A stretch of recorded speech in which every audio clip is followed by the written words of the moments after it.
नमस्कार। अथ पंचमं मंडलम् एकोनषष्टितमस्य सूक्तस्य शयावाश्व आत्रेय ऋषिः मरुतो देवताः। अब पंचम मंडल के 59वें सूक्त का प्रारंभ है। प्रवह स्पर्ल क्रंत सुविताय दावनेर चा दिवे पृथ्वीया ऋतं भरे उक्षन्ते अश्वान् तरुषन्त आ रजो नु स्वं भानुं श्रद्धयन्ते अर्णवै। जो ऐश्वर्य से युक्त उत्तम दान देने वाले के लिए यज्ञ करने वाला इस कर्म का आरंभ करता है, द्युलोक के लिए पृथ्वी के लिए सत्य कर्म को धारण करता है, वे वीर अश्वों को पोषित करते हैं तथा अंतरिक्ष से भी पार चले जाते हैं, अपने तेज को समुद्र में भी विस्तीर्ण कर देते हैं। अमादेशाम भी यसा भूमि रेजति नौन पूर्णाक्षरति व्यथि यति दूरे दृशो ये चित्तयंत एमभिः अंतर्महे विदथे ये तीरे नरः। इनके बल के भय से पृथ्वी कांप उठती है, पूर्ण हुई वह पीड़ित होकर जाती हुई नौका के सदृश आंदोलित हो उठती है।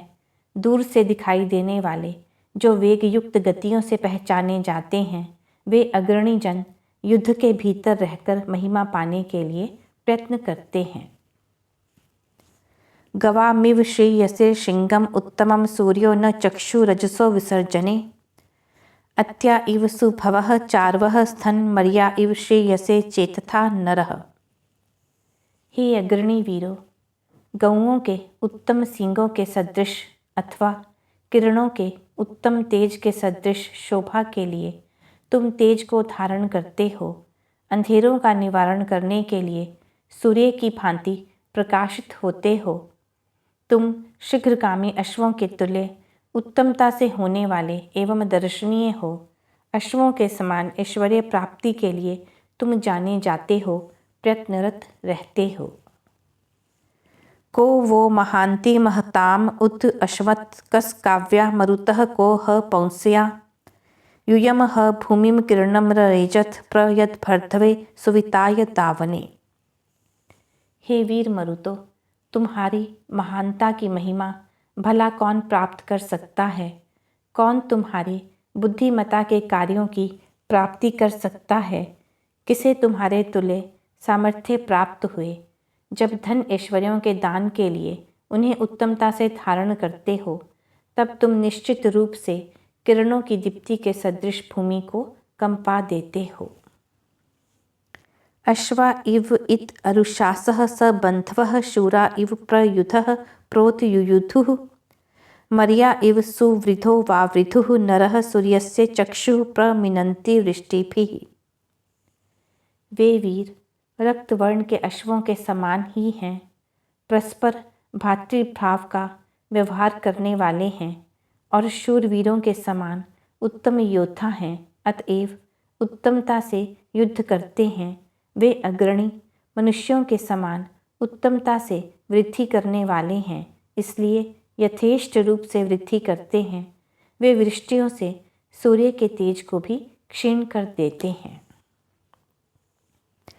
ते अजयेष्ठा अकनिष्ठास उद्भिदो अमध्यमासो महसा वि वावृथुः सुजातासो जनुषा प्रश्नि मात्रो दिवो मर्या आ नो अच्छा जिगातन। उनमें कोई श्रेष्ठ नहीं, कोई कनिष्ठ नहीं है और कोई मध्यम श्रेणी का भी नहीं है। सब समभाव रखकर कार्य करने वाले हैं।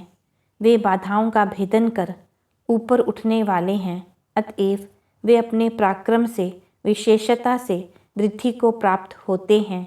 वे जन्म से ही उत्तम व्यवहारों में प्रसिद्ध तथा भूमि को माता मानने वाले दिव्य मानव ही हैं। वे हमारी ओर उत्तमता से आते हैं।